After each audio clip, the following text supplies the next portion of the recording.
Oh! 24 pity? So that was 14, 15, 16, 17. Hey! 18? What? No way. Oh my god. You're kidding me. What? What? That's never happened. And at 24? Oh my god. Scaramouche or the Wanderer has been a long-awaited character ever since his debut back in 1.0, but he's gone through a lot of changes since 1.1, from telling us the sky is fake to becoming a weekly boss and now finally a playable character. But were those changes for the better? Well, let's talk about it. In this video, we'll talk about all the things Scaramouche can do and the potential issues you'll find while using him. I'll also give recommendations on how to solve several of the problems he has, as well as give you a general breakdown of some good team compositions, weapons, and artifacts. So let's dive into a brief overview of his kit as well as how he plays. His normal attacks deal anemo damage and have a pretty long range, similar to that of Yanfei or Kokomi. The damage scaling on these is fairly good, but nothing too crazy. His elemental skill is pretty much what his entire kit is revolved around. Using his elemental skill does a small bit of anemo damage and then it allows him to fly. This state also gives him special normal and charge attacks, while also preventing him from doing plunging attacks because that would instantly end the floating state.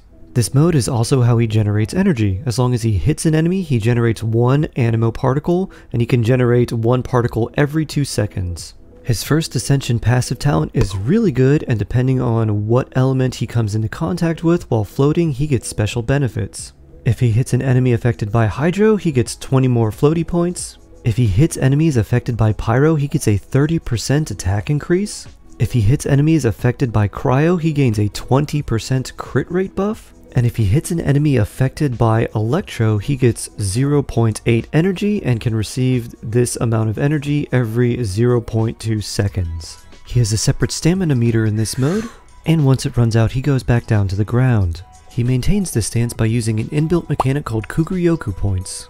But that's a lot to say, so we're going to call them floaty points. You have enough floaty points to keep you in the air for 10 seconds unless you do certain actions which reduces that time. Whenever you dash or jump to ascend higher in his floating state, he uses more of the floaty points, but moving, normal, and charged attacks don't consume any additional floaty points. It's really fun to be in the floating state, but often it doesn't feel like it lasts long enough, especially if you dash or ascend. However, his final Ascension passive that you unlock once you get him level 60 ascended can help with this. This passive talent gives him a 16% chance with each normal attack to get a free dash and then deal out a few instances of extra anemo damage. But honestly, this is a bit unreliable and it can be hard to know when you get this buff, especially if you're in combat when so many things are going off. It's also important to note that he cannot use this skill in the air like some other anemo characters like Xiao and Kazuha. His elemental burst has good damage scaling, a pretty sizable AoE, hits multiple times in quick succession, and has the added benefit that you can angry stomp on a bunch of slimes. And if you want to pretend to be Scaramouche, you can stomp on that like and sub button, just do so gently, please. But using his elemental burst while floating will instantly end your floating state. Based on his overall kit design, it's pretty apparent that he was designed to be an on-field hyper carry similar to a character like Hu Tao. And like Hu Tao, he's got a lot of problems, and if you want to play Wanderer to the fullest extent, you're going to need to know what they are and how to solve them, so let's get into that now. One of the first things to note is that he has no interruption resistance built into his kit, which feels really bad. This means that if you get hit by even a mundane attack, you can fall to the ground, and then you have to take some time to float all the way back up in your floating state. Luckily, getting hit out of the air doesn't automatically end his floating state, but it really doesn't feel good. For this reason, it feels really nice to run him with a strong shielding character like Zhongli, Diona, Layla, or Thoma. So now you're protected by a shield and you don't have to worry about interruption. Well, the next thing you're going to have to worry about is float time and his movement during the float. The easiest way to avoid most attacks is just to use the jump button and ascend a little bit higher, because even though you're hovering, there's a surprising amount of attacks that can still hit you. But if you ascend higher, you can utilize the Wanderer's nice long range and hit enemies enemies from afar and you have much less chance of being hit by them. If you couple this with characters like Xingqiu and Fischl, who also have a long range and are off-field damage dealers, then things start to feel pretty good because you can keep enemies at bay from a long distance while still nailing them with a bunch of attacks. The problem is that ascending in the floaty state uses a ton of floaty points, so doing that will end this state really quickly. And the other option to avoid attacks is to dash around, but dashing takes a ton of his floaty points too. Now his final ascension passive does allow him a free dash while also shooting off some little homing animo arrows, and that's kinda nice, but honestly it's just too unreliable. However, one thing I've done to make movement and dodging feel a lot better is just to stay as far back as I can and kite the enemies around while attacking. Unlike other characters, Wanderer can actually attack while moving, and while it is slow, you can put some comfortable distance between you and the enemies. Just know that this doesn't always work, as some enemies will charge at you very quickly or teleport to you, so if that happens, hopefully you have that special ability up that allows you to get a free dodge. So now that we've talked about the problems of movement and interruption resistance, let's talk about some other things that may be a little bit harder to fix. And the first thing is his damage. Now, looking at his scalings, you'd think the damage he does would be pretty good, and the stats that I have are pretty good on him, but the damage seems kind of lackluster. My Wanderer definitely isn't fully built, but at level 69 with level 6 talents, he has almost 2500 attack, he's got almost 60% crit rate, and 180% crit damage. A lot of other characters would be jumping for joy if they had stats like that, but the Wanderer just feels like he should be doing a bit more. Maybe once I fully ascend him, increase his talent level, and give him a new 4-piece artifact set, his damage will be better, but right now it's a bit underwhelming.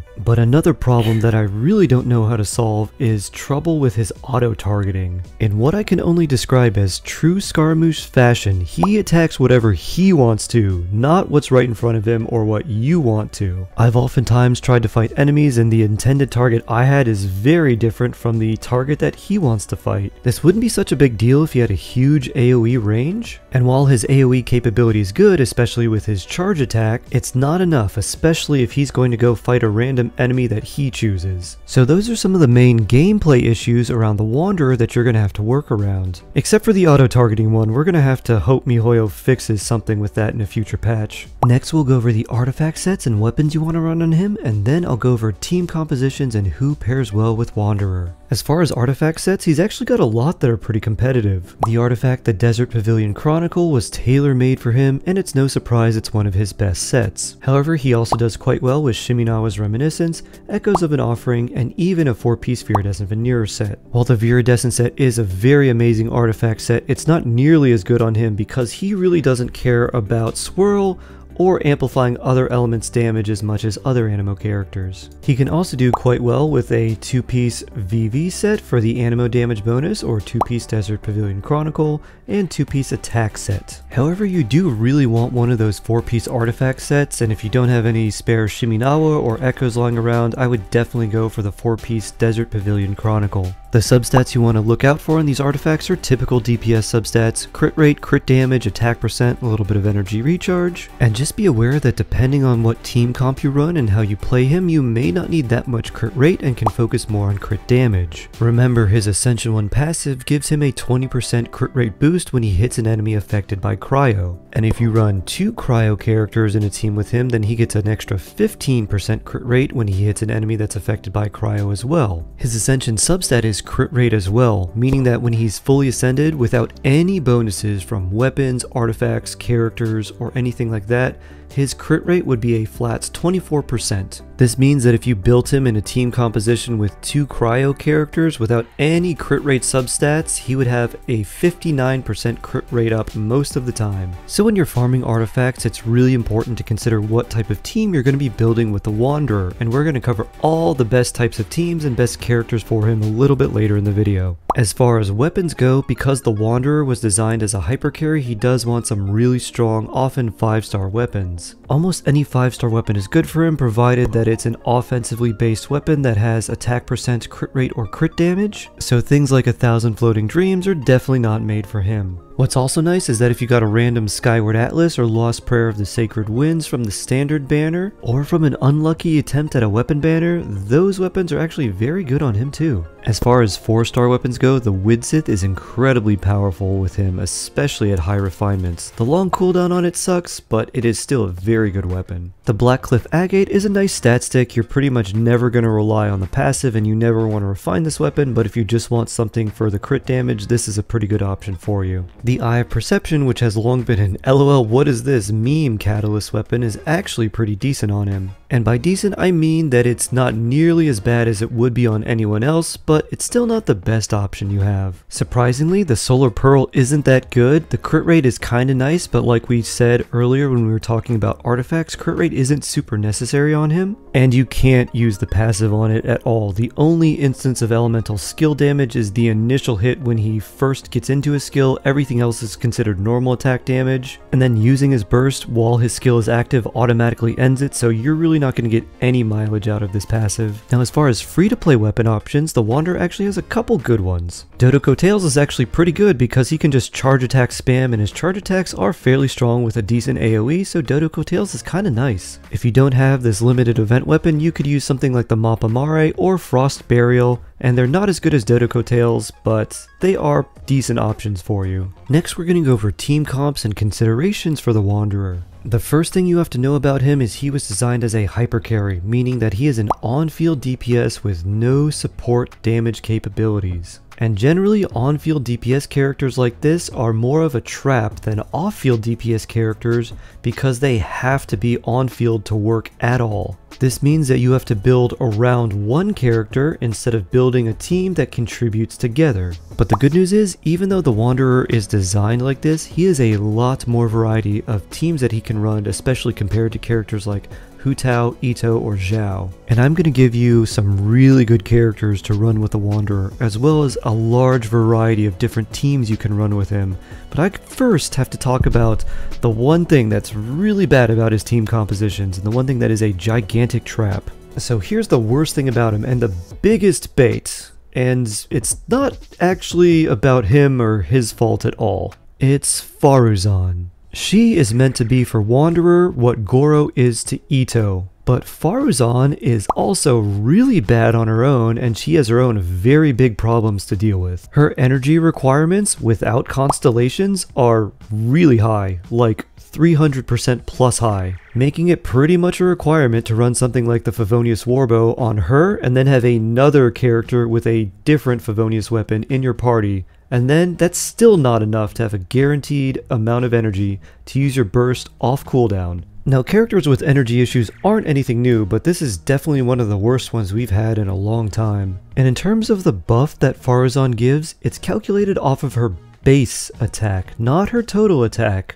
or the white number in the stat total here. So don't be fooled into thinking she's going to be giving you a massive attack buff when she actually has a pretty low base attack, and she's also typically using a low base attack weapon like the Favonius Warbow. Now couple that with the fact that she only generates particle when she uses her special charge shot after you use her elemental skill, and you get this extra clunky character like Kujosara, but Anemo. I mean, at least Kujosara had a constellation where you don't have to use her charge attack and you still get the buff. And of course, people are going to say that she's really good for Scaramouche, but the truth is, it's probably going to feel really bad to play them together. That is, unless you have C6 Faruzan, then her energy needs and all the other downsides will be a lot easier to manage, and it will feel more worthwhile to do the things like her charge attacks, because you're getting a lot of worthwhile benefits for the weird clunky playstyle. But needing a C6 4-star for a 5-star character? Come on, MiHoYo, that's so lame and such a waste of Primogems. You could get 3 limited 5 stars on average by the time you got a C6 4-star character, and that is just totally not worth it for most people.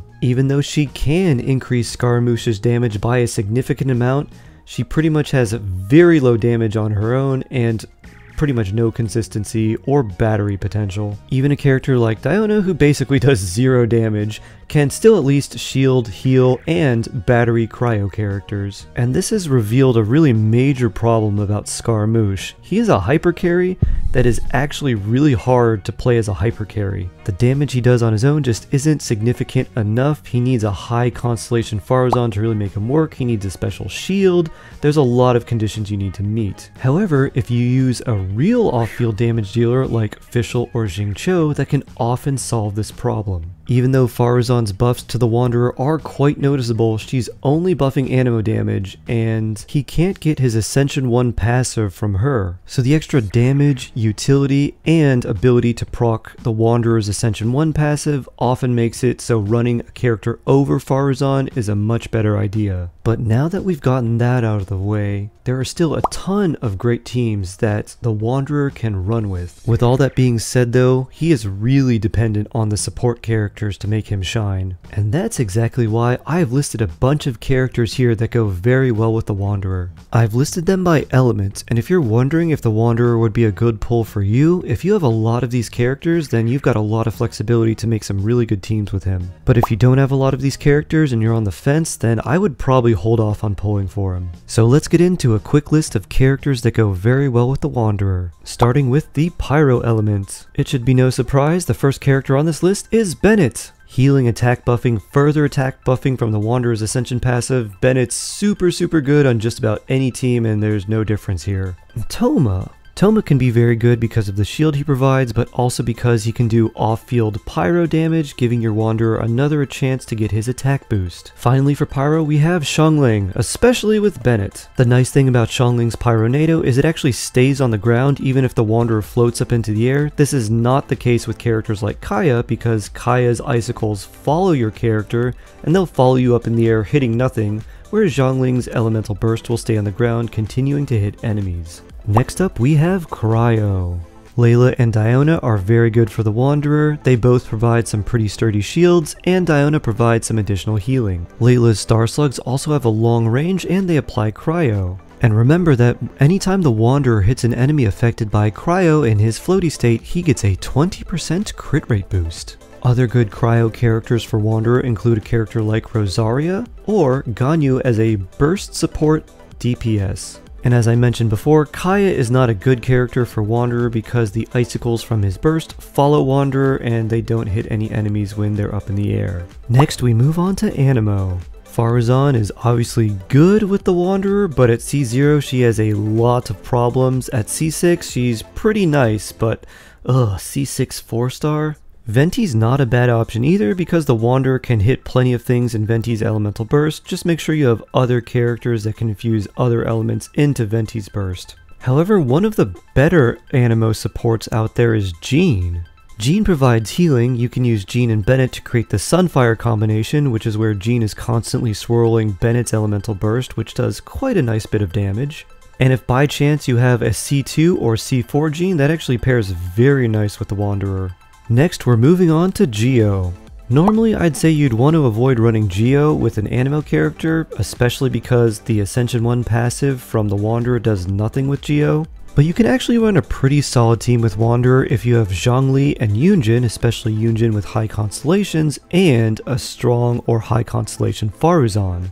Next, we move on to Electro. Fischl is a really good character to pair with Wanderer. Oz shoots his birdseed at a pretty long distance, and he can usually keep up with the range that Wanderer has. Beidou is also very good with the Wanderer, especially if you have Fischl, because Beidou typically has some energy issues, but Fischl usually solves that. You can also run Raiden with the Wanderer, especially if you're running a full Elemental Mastery Raiden in a Hyper Bloom team. The next element we have is Hydro. Xingqiu is amazing for the Wanderer. He provides a little bit of passive healing and damage interruption and resistance, in addition to his range swords having really long range and good damage. Yelan is also another really good support for Wanderer, very similar to Xingqiu, not as much defensive utility, but a little more offensively oriented. And Kokomi's pretty good too, as long as you can keep enemies within her jellyfish area because it is a little bit small. And of course the heals are nice too. Now as far as Dendro goes, pairing Wanderer with Nahida is actually pretty nice, especially in something like a Hyper Bloom team. Or even something like a Fridge team, which also feels pretty good to play. So those are some of the best characters to run with Wanderer, and you'll notice that a lot of these are just generally very good supports. Unlike a lot of other hyper carries, Wanderer doesn't really care about elemental reactions, and he doesn't want to be locked into one specific element either. That means he has a lot of good team compositions, and I'm going to list some for you now. The first of which is National Wanderer. This is the classic national team with Wanderer in the 4th slot. Next is Freeze, using Layla or Diona, another off-field cryo character, and then someone like Xingqiu or Yulan. This is very comfortable and fun to play, especially when enemies don't hit you and you can just keep dealing damage to them. Then there's Electrocharge, which is a take on the classic Taser team but using Scaramouche instead of Sucrose. Then there's Scara Fridge, which is basically just someone like Nahida, a cryo character, a hydro character, and then Scaramouche to float around and cause all the bloom reactions and freeze reactions at the same time. Then there's Scaramouche Sunfire. This is a double pyro, double animo team that uses Bennett, Jean, and Xiangling. Basically, it's just a ton of pyro going off. Jean's using her Viridescent set and her Elemental Burst to swirl the pyro over and over and over, and there's just lots of burning wind. Another pretty fun team is Hyperbloom Scaramouche, and this is using an Electro character, a Dendro character, and a Hydro character. All of those characters do the Hyperbloom reaction, and Scaramouche is just there to swirl and make sure the reactions kind of spread and go off. Another really fun team is a reverse melt Scaramouche team, and the nice thing about this is it takes advantage of his Ascension 1 passive, giving him a 30% attack and 20% extra crit rate. A team like this would have some combination of Bennett, Xiangling, Diona, Layla, and or sub-DPS burst support Ganyu. All these teams are super good, but Scaramouche really isn't the character doing all of the damage here, it's everyone else on the team. Think of Scaramouche like the bread in a sandwich and all the other characters like everything you would put in a sandwich. And you can put all different types of things in the sandwich. You could put meat, veggies, it could be served hot or cold, but it kind of needs bread to hold it all together. Otherwise, you're just eating scraps of chicken and lettuce off the counter like an animal. And that's basically Scar's role in these types of teams. He just kind of keeps the reactions going so you can dole out a delicious amount of damage to all of your enemies. However, if you want Scaramouche to be the main attraction and not just the bread, then you can run Hyper Carry Scaramouche. This can be a very expensive team to build because it will use something like a C2 or C4 Jean, a C6 Faruzan, and then Zhongli and a high constellation Yunjin as well. Whether you go Faruzan or Jean with Scaramouche and then pair him with Zhongli and Yunjin, you're just making a team that is 100% designed to make Scaramouche do as much damage as possible. You don't care about any reactions in this team, you just want to see big green numbers, kinda like with Xiao. Now that we've gone over Scar's kit, the problems he has that you'll have to solve if you want to play him, good weapons and artifacts for him, and a list of good characters and team compositions that work with him, I want to give some final thoughts in case some people are still on the fence and unsure. Scaramouche was intentionally designed to be a hyper carry, but is honestly better if you don't build him as a hyper carry. In other words, just use good supports, Bennett, Fischl, Xingqiu, Xiangling, or any of the others that I listed before. And he feels so much better than if you tried to build a team to maximize his personal damage. It's kinda funny because I knew from the 3.3 livestream that he was intended to be a hyper carry with Faruzan, but I thought he was going to be a lot better as just a team driver. But I didn't expect it to be such a huge gap between how fun and effective he is as a team driver compared to how unfun and kind of underwhelming he is as just a hyper carry. Now, if you don't have a lot of these support characters or any good weapons for him, I would suggest maybe holding off unless you really like Scaramouche. Because there's better characters that require less investment and are more versatile, and one of them just happens to be coming up, that character I'm referring to is of course the Raiden Shogun. And if you're wondering what characters are the best and what makes them some of the strongest characters in the game, I recently made a video on that. I'll have that in the card above, but you may also see it in the upcoming recommended video section. I love you all, have a wonderful day, stay jawsome, and I'll see you in the next one.